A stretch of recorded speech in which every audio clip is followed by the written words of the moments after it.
हम सभी के स्टॉक मार्केट में अपने अपने गोल हैं। हम चाहते हैं कि हमें ग्रोथ भी मिले, कुछ लोग चाहते हैं कि हम स्टडी रिटर्न्स हमें मिलते रहें, कुछ लोगों का ये कहना है कि हमें रिस्क भी लेना है, और कुछ लोगों का ये कहना है कि हमें रेगुलर इनकम मार्केट से होते रहने चाहिए। पर सबसे बड़ा सवाल ये आता है कि हम किन स्टॉक्स को चुनें जो हमें हमारे गोल तक पहुंचा सके। तो इसके लिए आज की वीडियो में हम आपके लिए क्लासिफिकेशन ऑफ स्टॉक्स लेकर के आए हैं, जहाँ पर कि हम वो टाइप्स ऑफ स्टॉक्स समझेंगे जो कि अलग अलग तरीके से क्लासिफाई होते हैं, जिनसे कि हमारी इन्वेस्टमेंट गोल फुलफ़िल हो सकती है और हम एक बेहतर पोर्टफोलियो बना सकते हैं जो कि हमारे गोल तक पहुंचने में हमारी मदद कर सकती है। तो चलिए आज उन्हीं क्लासिफिकेशंस को समझते हैं एक एक करके। और सबसे पहले तो ये देखते हैं कि स्टॉक्स क्लासिफाई किस तरह से होते हैं। 5 तरह से स्टॉक्स क्लासिफाई होते हैं: market capitalisation, growth potential, price behaviour, risk behaviour और सेक्टर के बेसिस पे। अब एक एक करके इनको डिटेल में समझते हैं। मार्केट कैपिटलाइजेशन, कंपनी कितनी बड़ी है, उसकी ओवरऑल वैल्यूएशन क्या है, उसकी साइज़ क्या है, ये हम उससे पता लगा पाते हैं। तो हम हमारे मार्केट कैपिटलाइजेशन में भी 3 तरह से उनको क्लासिफाई किया गया है: लार्ज कैप स्टॉक्स में, मिड कैप स्टॉक्स में और स्मॉल कैप स्टॉक्स में। लार्ज कैप यानी कि 20,000 करोड़ से प्लस की कंपनियां, मिड कैप यानी कि 5,000 से 20,000 करोड़ के बीच की कंपनियां, और स्मॉल कैप यानी कि 5,000 करोड़ से कम की कंपनियां। लार्ज कैप में हम जैसे देख पा रहे हैं कि HDFC बैंक, रिलायंस इंडस्ट्रीज़, इस तरह के स्टॉक्स हमें स्टेबल रिटर्न्स देते हैं। मिड कैप जेनटेक, वारी रिन्यूएबल्स, ये सारे स्टॉक्स जो हैं ये अभी ग्रोथ स्टेज में। स्मॉल कैप हिंदुस्तान मोटर्स और केसॉल्व्स। अब आगे हम चलते हैं हमारे ग्रोथ या अर्निंग्स के बेसिस पे। ग्रोथ मतलब क्या? जिस कंपनी की प्रॉफिट अच्छी हो, वो प्रॉफिटेबली हर साल दर साल ग्रो हो रही हो। ठीक है, कभी कभार बीच में प्रॉफिट कम होते हैं लेकिन ग्रो हो रही हो वो कंपनी। तो वैसी कंपनियां जिनकी की डिविडेंड ना के बराबर होती है, बहुत कम होती है, तो ये हमारी ग्रोथ की कंपनियां हैं जिनमें कि हम ग्रोथ को लेकर के सोच सकते हैं। जैसे कि जोमेटो, नाइका, ये सब अभी नई कंपनियां हैं जो स्टॉक मार्केट में हाल ही में एंटर हुई हैं। इनका लिस्टिंग हाल ही में हुआ है और ये अभी इनमें ग्रोथ बहुत दूर तक अगर ये चलते हैं तो हमें इनमें निवेश करना एक ग्रोथ वाली बात आती है इसमें कि जोमेटो और नाइका में हम ग्रोथ के हिसाब से सोच सकते हैं। और भी इस तरह के बहुत सारे स्टॉक्स हैं, आप आगे अपना रिसर्च कर सकते हैं, या हम जब फंडामेंटल एनालिसिस की बात करेंगे तो वहाँ पर हम और डिटेल में समझेंगे कि किस तरह से हम उन स्टॉक्स को चुनें जहाँ की ग्रोथ है। वहाँ पर कुछ कुछ स्क्रीनर्स हैं जो कि screener.in में हम डाल सकते हैं, जो चार्टिंग में हम डाल सकते हैं, जिससे कि हमें उस तरह के स्टॉक्स और मिल सकते हैं। तो सब्सक्राइब अगर अभी तक नहीं किया है तो जोन ट्रेडिंग को जाकर के सब्सक्राइब कर लें ताकि ऐसी ही वीडियोज़ आप मिस ना करें। अब आगे बढ़ते हैं और वैल्यू समझते हैं। जैसे कि हमने अपने स्टॉक मार्केट के बेसिक्स में हमने समझा था कि PE रेशियो क्या है,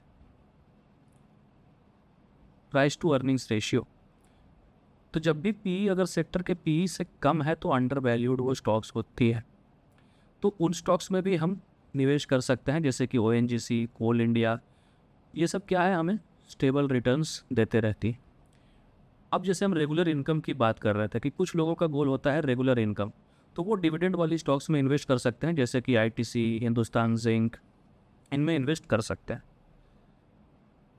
अब आगे बढ़ते हैं और समझते हैं कि प्राइस के बिहेवियर पे कैसे हम स्टॉक्स को क्लासिफाई करते हैं।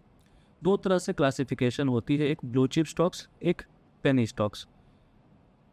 अब ब्लू चिप स्टॉक्स तो बिल्कुल स्ट्रॉन्ग फंडामेंटल्स वाली स्टॉक्स होती हैं जो कि लॉन्ग टर्म में वेल्थ क्रिएटर्स की, मतलब आपका ये लॉन्ग टर्म में अगर आप इसको लॉन्ग टर्म के लिए सोच के रखें तो आपको ये अच्छा वेल्थ देगी, जैसे HDFC, इन्फोसिस, ये सब क्या है, स्टॉक्स स्प्लिट, बोनस शेयर्स, इस तरह के भी चीज़ों को आपको हम इनको भी आगे और बेसिक की जो वीडियोज़ आएंगी उसमें स्टॉक स्प्लिट और बोनस शेयर्स इन सब के बारे में भी समझेंगे।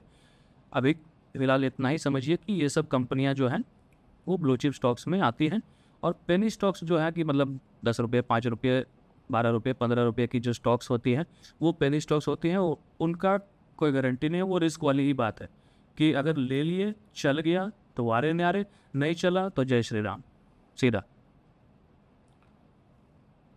अब आगे हम समझते हैं कि रिस्क बिहेवियर, मतलब कि जैसे कि मान लीजिए कि कभी कोरोना आ गया या कभी किसी तरह की इकोनॉमिक क्राइसिस हो गई या फाइनेंशियल कोई क्राइसिस हो गई, जैसे 2008 में फाइनेंशियल क्राइसिस आई थी, तो उस तरह के टाइम पे किन तरह के स्टॉक्स हमारे लिए बेहतर हो सकते हैं।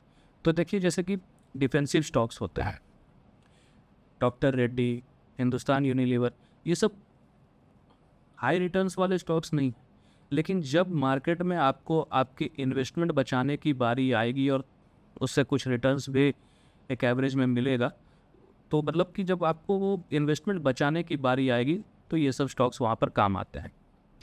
अब साइक्लिकल स्टॉक्स भी है, जैसे कि ये उठते हैं, गिरते हैं, फिर ऊपर चलते हैं, फिर नीचे गिरते हैं, मतलब कि ये एक साइकिल में चलते हैं। जैसे कि हमारी मारुति, टाटा स्टील, इनकी भी कोई पीरियड होती है, उस तरह से ये चलते हैं। अब हम समझते हैं आखिरी में सेक्टर के हिसाब से, जैसे कि हमारे शेयर बाज़ार में बहुत सारी सेक्टर्स, मतलब कि इंडस्ट्री, आईटी इंडस्ट्री हो गया या आईटी सेक्टर बोलते हैं हम उसको, बैंकिंग, फार्मा, मेटल, एफएमसीजी, बहुत सारे सेक्टर्स हैं। तो उनकी जो टॉप कंपनियां, जैसे कि आईटी की इन्फोसिस हो गई, टीसीएस हो गया, बैंकिंग में एचडीएफसी, एसबीआई, फार्मा में सिप्ला, सन फार्मा, इस तरह से जो नेस्ले, हीरो, इस तरह से जो टॉप कंपनियां हैं सेक्टर्स की, हम उनमें भी इन्वेस्ट कर सकते हैं। ये भी हमें एक अच्छी रिटर्न्स प्रोवाइड करती हैं इन ए लॉन्ग रन। अब बेसिक हमने तो सारा समझ लिया कि कैसे स्टॉक्स क्लासिफाई होते हैं, किस तरह के स्टॉक्स कब काम करते हैं, अगर कभी किसी तरह का कोई क्राइसिस आता है तो किस तरह के स्टॉक्स को हमें चुनना चाहिए, अगर हमें स्टडी रिटर्न्स चाहिए तो किस तरह के स्टॉक्स हमें चुनना चाहिए। तो हमारा जो सारा सवाल था कि हम अपना स्टॉक कैसे चुनें, कि हम किस तरह के स्टॉक्स को चुनें जिससे कि हमारी गोल फुलफ़िल होगी, तो सबसे पहला सवाल था कि रिस्क हम कितना ले सकते हैं। अगर बहुत रिस्क लेने की बात है तो ठीक है, हम कुछ ग्रोथ स्टॉक्स में इन्वेस्ट कर लेंगे, कुछ पेनी स्टॉक्स में इन्वेस्ट कर लेंगे। अगर हम ग्रोथ और स्टेबिलिटी सिर्फ देख रहे हैं तो हम ग्रोथ वाले स्टॉक्स जो हैं उनमें और कुछ ब्लू चिप स्टॉक्स में हम इन्वेस्ट कर सकते हैं। अब अगर हमें रेगुलर इनकम चाहिए तो सबसे पहले तो हम यही देखेंगे कि वो स्टॉक डिविडेंड देती है या नहीं देती है। तो रेगुलर इनकम के लिए डिविडेंड वाले स्टॉक बढ़िया है। लॉन्ग टर्म गेन अगर चाहिए तो ठीक है, लार्ज कैप स्टॉक्स बढ़िया हैं।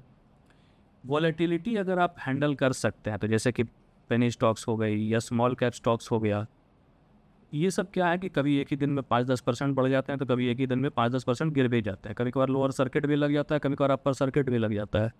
लोअर सर्किट और अपर सर्किट का मतलब कि स्टॉक एक दिन में, जैसे कि किसी का सर्किट है कि 10 से 15% तक ही ऊपर नीचे हो सकती है, तो वो अगर 15% चला गया तो अपर सर्किट पे लग गया, मतलब कि अब यहाँ पर सिर्फ बाइंग हो रही है, सेलिंग नहीं है। अगर नीचे आ गया तो मतलब यहाँ पर सिर्फ सेलिंग हो रही है, बाइंग नहीं है, मतलब कि स्टॉक अपर सर्किट या लोअर सर्किट में आ गया। तो अगर आप उस तरह की वॉलेटिलिटी हैंडल कर सकते हैं तो आप, जाहिर सी बात है, आप जाइए पेनी स्टॉक में भी इन्वेस्ट कर सकते हैं कुछ अपना इन्वेस्टमेंट को। तो ये हमारा एक मोटा मोटी समरी था कि आप अपने गोल के हिसाब से किस तरह से स्टॉक्स की क्लासिफिकेशन कर सकते हैं। आई होप कि वीडियो आपको अच्छी लगी होगी। कमेंट में ज़रूर स्टॉक टाइप लिखिएगा अगर आपको इससे कुछ नया समझ में आया होगा कि आप किस तरह से अपने इन्वेस्टमेंट को आगे बढ़ा सकते हैं, अपने पोर्टफोलियो को बेहतर बना सकते हैं। सब्सक्राइब कीजिएगा हमारे चैनल जोन ट्रेडिंग को। फिर मिलूँगा अगली वीडियो में। Thank you.